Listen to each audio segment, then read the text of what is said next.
Welcome back students in your science session, chapter number 4, metals and non-metals. इस chapter में इससे पहले हमने ये पढ़ा था लेक्चर 1 में मेटल्स की प्रॉपर्टी। अब इस पार्ट में, इस लेक्चर में हम लोग पढ़ेंगे इनकी केमिकल प्रॉपर्टीज मेटल्स और non metals. Reaction with oxygen. Generally all metal do not show same reactivity. आमतौर पर अगर देखें तो सारे मेटल जो है वो सेम फॉर्म में रिएक्ट नहीं करते एयर और वाटर और एसिड से। अगर एयर, वाटर और एसिड से डिफरेंट मेटल्स को अगर हम रिएक्ट करके देखें तो सबका रिएक्शन सेम नहीं होगा। For example sodium react with cold water. अगर सोडियम को ठंडे पानी में डालेंगे तो इट गिव रिस्पॉन्स करंटली, बिल्कुल जल्दी से रिस्पॉन्स दे देगा, रिएक्ट हो जाएगा। जबकि ऐसा ही अगर हम आयरन के साथ करें, उसमें ठंडा पानी डालें तो iron will not show any kind of reaction at the same time.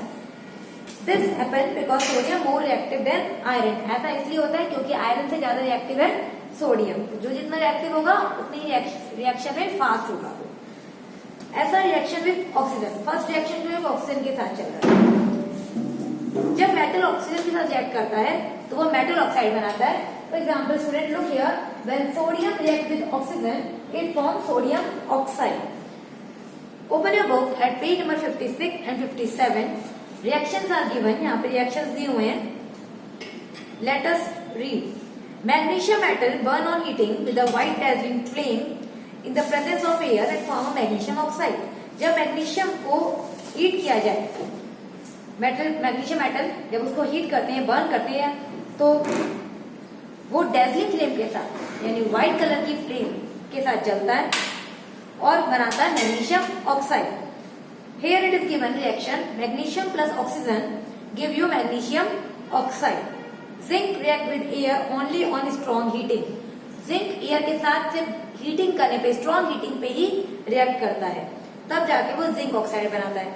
Metal oxide, जितने भी मेटल ऑक्साइड देख रहे हो आप अभी, sodium oxide, magnesium oxide, zinc oxide, ये जितने मेटल ऑक्साइड हैं ये नेचर में बेसिक होते हैं।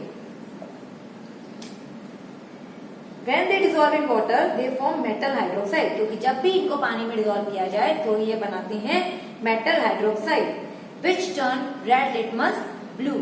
और ये बेसिक की प्रॉपर्टी है रेड लिटमस को ब्लू में टर्न करना। For example oxide of sodium, potassium dissolve in water to form sodium hydroxide and potassium hydroxide. जब सोडियम को जो ऑक्साइड है, सोडियम ऑक्साइड, जब हम इसको वाटर के साथ डिसॉल्व कर रहे हैं तो ये बना रहा है सोडियम हाइड्रोक्साइड। ऐसे ही जब पोटेशियम ऑक्साइड को हमने वाटर के साथ डिसॉल्व किया स्टूडेंट्स, तो वो बना के देगा हमको potassium hydroxide. In the presence of moist air, गीली एयर जो होती है, मॉइस्ट एयर जो होती है, iron metal slowly oxidise to produce rust. उस समय जो आयरन है, आयरन भी मेटल है, आयरन मेटल के साथ क्या रिएक्शन होता है, ये रस्ट बनाने लगता है, जंग बनाने लग जाता है, जिसे आयरन ऑक्साइड बोला जाता है। The process where a metal gets eaten away due to the chemical reaction in the presence of atmospheric gases and moisture is called corrosion. तो corrosion एक ऐसी प्रक्रिया, ऐसा प्रोसेस है जिसमें जब भी एक मेटल को एटमॉस्फेरिक गैसेस की प्रेजेंस में केमिकल रिएक्शन के थ्रू पूरा ही उसको हीटन अप कर दिया जाए, यानी पूरा ही डिस्ट्रॉय कर दिया जाए, खत्म कर दिया जाए, इस तरह का जो प्रोसेस है वो कहलाता है कोरोजन। और स्टूडेंट ऐसी प्रॉपर्टी देने वाला जो हमारे पास है वो मेटल, वो है आयरन। जब आयरन मॉइस्ट एयर या एटमॉस्फेरिक गैसेस के साथ, मॉइस्चर और एटमॉस्फेरिक गैसेस के साथ रिएक्ट करता है तो वो जंग खा जाता है, उसमें जंग लग जाता है। Iron plus oxygen give you iron oxide, iron oxide plus water give you rust. Formula of rust is Fe2O3 and H2O. Similarly copper article, जैसे हमने पूजा के बर्तन देखते हैं घर में होते हैं, उनपे ग्रीनिश कोटिंग हो जाती है। अगर हम उसको एयर में छोड़ दें, वाटर एयर के साथ मतलब उसको एयर के साथ एक्सपोजर करें, छोड़ दें, खुला छोड़ दें, तो देखते हो कि 1 या 2 डेज में उसके ऊपर ग्रीन कोटिंग आने लग जाती है। ऐसा क्यों होता है? क्योंकि इसके ऊपर कोटिंग हो जाती है। Copper plus water plus carbon dioxide plus water give you basic copper carbonate. क्योंकि ये कॉपर कार्बोनेट बन जाता है जो ग्रीन कलर की कोटिंग के प्रेजेंस में हमारे को दिखता है। सिल्वर ऑब्जेक्ट्स भी, चांदी के अगर ऑब्जेक्ट देखें तो वो भी थोड़े आने वाले टाइम के साथ साथ धीरे धीरे ब्लैकिश होने लग जाते हैं। ऐसा क्यों होता है स्टूडेंट्स? ऐसा इसलिए होता है क्योंकि उनके ऊपर ऊपर जो कोटिंग होती है वो सिल्वर सल्फाइड की होती है। ये सिल्वर सल्फाइड की कोटिंग उनके ऊपर कैसी आई, ये जब कोई भी सिल्वर आर्टिकल एयर की प्रेजेंस, एयर के कांटेक्ट में आता है और sulphur containing substances in the air, और एयर में सल्फर के सब्सटेंसेस पार्टिकल पाए जाए तो वो उनको रिएक्ट कर देते हैं और सिल्वर जो है यानी चांदी जो है वो काली पड़ने लग जाती है। गोल्ड और platinum do not show any reaction with oxygen in the air, लेकिन गोल्ड और प्लेटिनम पर ऑक्सीजन जो एयर में प्रेजेंट होती है उसका कोई भी रिएक्शन नहीं होता है। This indicate that These metal have difference in their reactivity with the other metal toward oxygen। तो ये बताते हैं कि मेटल जो है वो अलग अलग तरह से अपनी रिएक्टिविटी शो करते हैं ऑक्सीजन के साथ। कोई मेटल इमीडिएटली रिस्पॉन्ड कर देगा, कोई मेटल जो है वो लॉन्ग टर्म लेगा तब जाके रिस्पॉन्ड देता है, और कुछ है जो ऑक्सीजन के साथ रिस्पॉन्ड ही नहीं करते, यानी ऑक्सीजन के साथ कोई रिएक्शन ही नहीं शो करते। एग्जाम्पल है gold and platinum. Rust is example of corrosion of iron. Rust अभी मैंने इससे पहले पढ़ाया था आपको स्टूडेंट, कोरोजन एक ऐसी प्रोसेस है जिसमें सब्सटेंस मॉइस्चर के साथ आने के बाद केमिकली पूरी तरह से डिसॉल्व मतलब चेंज होने लग जाता है। It's a process where iron react with air and moisture. तो कोरोजन एंड जंग लगना एक ऐसी प्रक्रिया है जिसमें आयरन जो है एयर और मॉइस्चर के साथ रिएक्ट करेगा and due to which reddish brown substance is form on its surface. और आप देखते हो जंग लग जाए, जब रस्ट लग जाए, वो जो रस्टिंग प्रोसेस होता है तब आयरन के जो ऑब्जेक्ट हैं उनमें ब्राउनिश रेडिश ब्राउन कोटिंग आ जाती है। This reddish brown substance is known as rust. और ये रेड ब्राउन सब्सटेंस जो है यही होता है रस्ट यानी जंग। When rust is form the metal reduces और has been eaten away from its surface. जब भी रस्ट होता है, जब भी रस्ट फॉर्म होता है, जंग लगता है, तो कोई भी मेटल है वो रिड्यूस हो जाएगा, वो घटता चला जाएगा, कम होता जाएगा। थोड़े दिन बाद अगर रस्ट की कोई भी चीज होगी तो आप देखोगे, अगर घर में भी पुराने कहीं दरवाजा पड़ा हुआ है, कोई आपका देखा होगा डोर ऐसे कुछ भी है, तो आप देखोगे कि रस्ट के बाद उसकी कंडीशन बिल्कुल थोड़े दिन बाद अजीब से होने लग जाती है, और अगर सालों बाद देखेंगे तो वो बिल्कुल ही टूटा फूटा ही मिलेगा। The chemical formula of rust is Fe2O3 and H2O. What is that? And mean number of water molecule that is unknown to us. Rust destroy the material made of iron, such as part of machinery, building structure and household item. Rust जो है, जंग जो है, वो machinery parts, iron के बने हुए जितने भी आर्टिकल्स हैं उनको डिस्ट्रॉय कर देता है। So the method to prevent rusting of a substance is called rust proofing. जंग से बचाना है, rust proofing. इसके लिए कुछ ऐसे मेथड दिए हैं जिससे हम रस्ट को प्रिवेंट कर सकते हैं। First of all coating of paint और oil on the surface of a metal. Metal के ऊपर ऑयल या कोटिंग, पेंट की कोटिंग कर देना। घर में भी रखे दरवाजे हैं, आपका कोई भी छोटा स्टूल है, आयरन का कोई भी चेयर है, तो आप देखते होंगे कि दिवाली पे हम लोग इन पे कलरिंग करते हैं। वाई? रेगुलर इसकी मेंटेनेंस नीडेड होती है, जरूरी होती है। मॉइस्चर के बाद अगर एक बार उसमें जंग खा जाएगा तो इट विल डिस्ट्रॉय, पूरी तरह से खत्म हो जाएगा थोड़ी देर बाद आयरन। तो इसलिए उसकी कोटिंग जो है पेंट की कोटिंग कर देते हैं उसके ऊपर, ताकि थोड़े लंबे समय तक के लिए वो ड्यूरेबल हो जाए। Next process alloying iron with metal like chromium and निकल। आयरन को मेटल जैसे कि क्रोमियम और निकल उनकी प्लेटिंग कर देना, या कह सकते हैं प्लेटिंग या एलॉय कर देना या मिक्सिंग कर देना। एलॉय का मतलब होता है स्टूडेंट जब मेटल में नॉन मेटल मिक्स कर दिया जाए, इससे मेटल की प्रॉपर्टी, मेटल जो है उस प्रॉपर्टी में थोड़ा सा वेरिएशन, थोड़ा सा चेंजेस आ जाते हैं और वो ड्यूरेबल हो जाता है, लंबे समय तक के लिए चलने लायक हो जाता है। Electroplating is also an important method to prevent metal from rusting. Electroplating यानी एक मेटल की दूसरे मेटल पे प्लेटिंग कर देना, इससे भी जंग से बचा जा सकता है। In this method metallic layer is deposited on the surface of that substance which is prone to rust. इस मेथड में जिस भी मेटल पे रस्ट की पॉसिबिलिटी ज्यादा है, पता है कि इसमें ये मेटल ऐसा है जिसमें जंग खा जाएगा, तो उस पे क्या करते हैं, ऐसा मेटल जो रस्ट प्रूफ है, जिसपे जंग नहीं लगता इजीली, ऐसे मेटल की कोटिंग कर दी जाती है। This is called electroplating. For instance because this is done electrically, क्योंकि ये इलेक्ट्रिक करंट से करा जाता है स्टूडेंट। ये प्लेटिंग जो होती है ये इलेक्ट्रिक करंट के थ्रू होती है, इसलिए इसका नाम दिया ही गया है इलेक्ट्रोप्लेटिंग। फॉर इंस्टेंस एग्जाम्पल के लिए आपको यहाँ दिया है tin is electroplated on iron and chromium to prevent rusting. Tin जो घर में हम देखते हैं टिन बॉक्सेस, उनको कैसे बनाया वो आयरन के ऊपर इलेक्ट्रोप्लेटिंग करके, और क्रोमियम को भी इसके ऊपर प्लेटिंग कर दी जाती है जिससे रस्ट से बच सकता है आयरन, आराम से हम आयरन को बचा सकते हैं। Reaction of non metal with oxygen, non metal जो है हमारे पास carbon, sulphur, phosphorus burn in the presence of oxygen to form their corresponding oxide. जब भी इनको ऑक्सीजन की प्रेजेंस में बर्न किया जाए, इनको जलाया जाए, तो ये अपने कॉरस्पॉन्डिंग ऑक्साइड देते हैं। For example carbon plus oxygen give you carbon dioxide. Most of the non metal oxide are acidic oxide. अभी हमने इससे पहले पढ़ा था कि most of the metal oxide are basic in nature, लेकिन अब इस लाइन में हम जो पढ़ रहे हैं कि most of the oxides of non metal are acidic, ये एसिडिक होते हैं।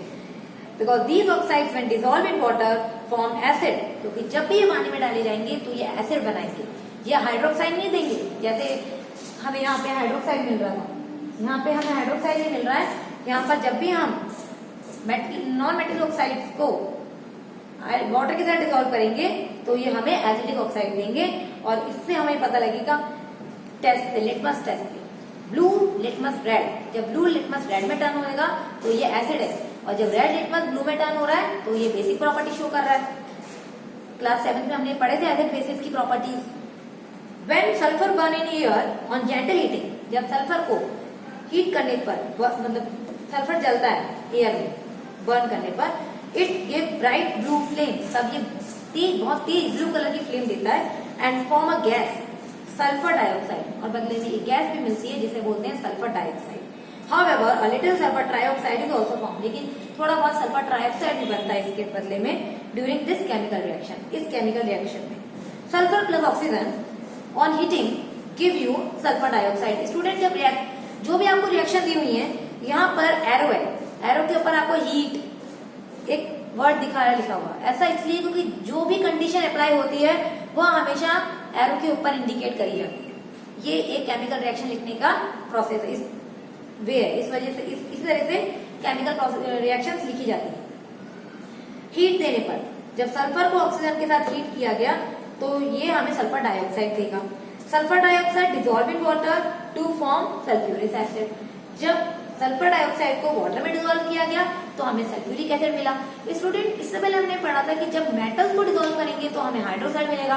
अब हम पढ़ रहे हैं कि जब नॉन मेटल को डिसॉल्व करेंगे, नॉन मेटल ऑक्साइड्स को डिसॉल्व करेंगे तो हमें मिलेंगे एसिड्स मिलेंगे। Reaction with water, reaction of metal with water. Next topic is reaction of metal with water. Metals react with water to produce metal hydroxide. Metal जब water के साथ react करेंगे तो मेटल हाइड्रोक्साइड देंगे। For example sodium when react with water give you sodium hydroxide.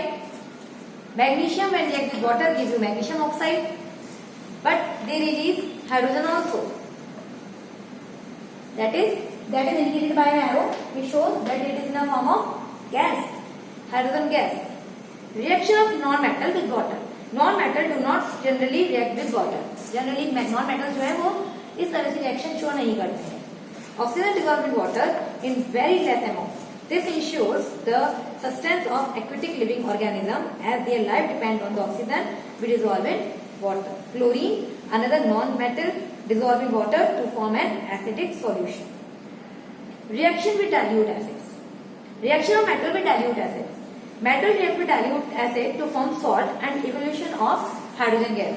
जब भी किसी भी मेटल को डाइल्यूट हाइड्रोक्लोरिक एसिड से रिएक्ट करा जा रहा है स्टूडेंट, यहाँ पे रिएक्शन में हम देख सकते हैं, तो यहाँ पर हाइड्रोजन गैस इवॉल्व हो रही है और हमें मिल रहा है, क्या मिल रहा है, सॉल्ट मिल रहा है उसका related metal salt. Sodium react with dilute hydrochloric acid give you sodium chloride plus hydrogen gas. Iron give you ferrous chloride, react with HCl that is dilute hydrochloric acid, it gives you ferrous chloride. Then when zinc react with dilute H2SO4, it gives zinc sulfate plus hydrogen gas. Some metals such as copper, silver, gold, platinum do not react with dilute acid as they are less reactive than hydrogen, क्योंकि hydrogen से less reactive है तो ये dilute acid के साथ कोई भी reaction show नहीं करेंगे। They cannot displace hydrogen from dilute acid. तो हाइड्रोजन को डिस्प्लेस कौन करेगा, जो ज्यादा रिएक्टिव होगा। ये सब लेस रिएक्टिव है हाइड्रोजन से, इसलिए रिएक्ट शो ही नहीं करेंगे reaction. Reaction of non-metal with dilute acid. Non-metal do not react with dilute acid. Reaction with bases. Reaction of metal with bases. Some metals such as aluminium and zinc react with bases such as sodium hydroxide or potassium hydroxide to form their corresponding complex salt with evolution of hydrogen gas. कुछ metals जो हैं जैसे aluminium है, zinc है, ये basis के साथ react करते हैं. जैसे सोडियम के साथ रिएक्ट कर लिया, सोडियम हाइड्रोक्साइड के साथ तो पोटेशियम हाइड्रोक्साइड के साथ रिएक्ट करा, और बदले में हमें क्या मिलेंगे, इनके रिलेटेड सॉल्ट मिल जाएंगे, कॉम्प्लेक्स सॉल्ट मिलेंगे और हाइड्रोजन गैस भी इन्वॉल्व होगी. Reaction of non metal with gases, basis. Reaction of non-metal with bases are complex. For example, when chlorine reacts with base such as sodium hydroxide, it gives multiple products like sodium hypochlorite, sodium chloride and water. बहुत सारे product मिल जाएंगे हमें. तो complex है थोड़ी. जब भी non metal को बेसिस से रिएक्ट करेंगे तो थोड़ा कॉम्प्लेक्स प्रोडक्ट मिलेंगे हमें. Then come with your reactivity series. अब मैं आपको बार बार पढ़ा रही थी कि less reactive, more reactive.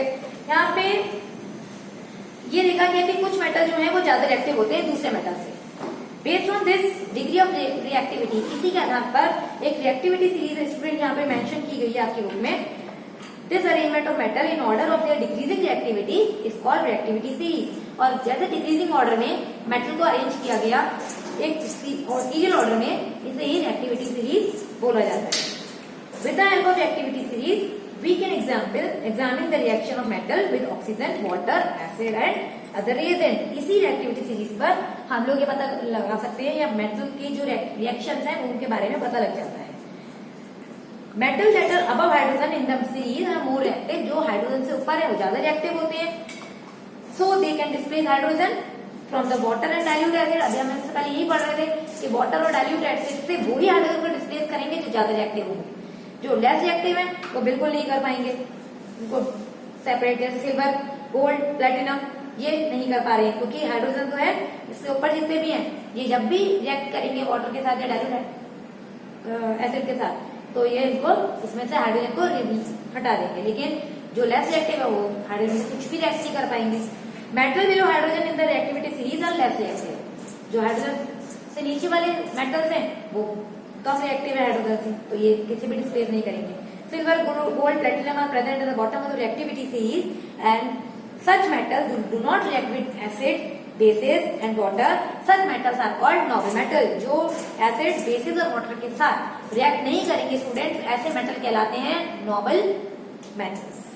More reactive metal displaces less reactive metals from its salt solution and this reaction are called displacement reaction. Noble metals होते हैं जो इनमें ना एसिड, ना बेसिस, ना वाटर किसी के साथ रिएक्ट नहीं करेंगे. और एक चीज और याद रखनी है आपको कि डिस्प्लेसमेंट रिएक्शन क्या होता है, जब एक more reactive metal less reactive metal को अपनी स्पेस से, अपनी जगह स्पेस से उसको हटा दे, डिस्प्लेस कर दे. This type of reaction is called displacement reaction. इस तरह का रिएक्शन जो है वो डिस्प्लेसमेंट रिएक्शन कहलाता है. एग्जाम्पल आपको दे रखा है, जब एक आयरन की नेल को कॉपर सल्फेट सॉल्यूशन में आप डिप करोगे तो आप देखोगे कि कलर जो है सॉल्यूशन को वो चेंज हो जाएगा from blue to light green. Blue से वो लाइट ग्रीन होगा. And a reddish brown coating of copper can be seen on the iron nail. और आयरन नेल के ऊपर एक रेडिश ब्राउन कोटिंग नजर आ जाएगी. ऐसा इसलिए हुआ क्योंकि आयरन जो है वो ज्यादा रिएक्टिव है कॉपर से. So it displaces copper from salt solution. तो उसका जो सॉल्यूशन था उसमें से उसने कॉपर को हटा दिया. On the other hand if copper wire placed in a solution of iron sulphate then no reaction take place. अगर इसी की जगह पर कॉपर की वायर को हम डिप कर देते हैं, आयरन नेल करी, इसी जगह कॉपर वायर डिप करेंगे और सॉल्यूशन चेंज कर देंगे. सॉल्यूशन में आयरन सल्फेट ले लिया, कॉपर सल्फेट की जगह पर आयरन सल्फेट लिया, तो हम देखेंगे कोई रिएक्शन नहीं हो रहा है. Student, this was about the chapter and next topic will be metal and non-metal. It is very common. You generally know that copper and aluminium are used to make electric wire.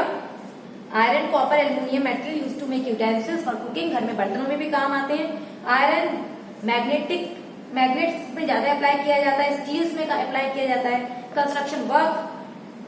Lead is used to make paint and car batteries. Zinc is used for galvanizing iron. Chromium and nickel are used for electroplating. Silver, gold, platinum are used to make jewelry. Aluminium find extensive use in making parts of aeroplane. Mercury is used in thermometer. ये metal के uses है student. General life में हम लोग बहुत commonly देखते हैं ये हमारे आसपास. और ऐसे नॉन मेटल के भी कुछ यूजेस यहाँ पे दिए हैं. Nitrogen which is used in manufacturing of fertilizer. Liquid nitrogen used in various things such as refrigerant and medicines. Phosphorus in match industries, जो आप माचिस यूज करते हो घर में, फायरवर्क में भी काम आता है phosphorus. Graphite which is use for making black laid off pencil. घर में आपके पास जो पेंसिल्स होती हैं उनमें ग्रेफाइट डलता है. ये एक नॉन मेटल है. इवन इसमें इससे इलेक्ट्रोड भी बनाई जाती है जो लैब में यूज करी जाती है. Sulphur which is use in vulcanization of rubber which make rubber hard enough to be use in tyre और व्हीकल. वॉल्कनाइजेशन का मतलब होता है रबर को स्ट्रॉन्ग या उसको हार्ड करना, जिससे व्हीकल के आपके टायर इजीली वियर टियर नहीं हो, टूटे नहीं, मतलब खराब नहीं हो.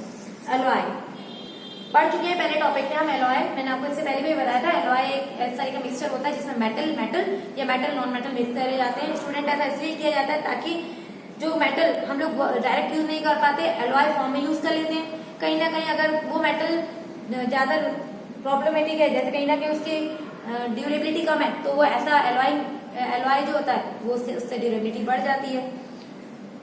So now I will send you question answers in PDF. Glossary you will learn from your book. Okay students, thank you.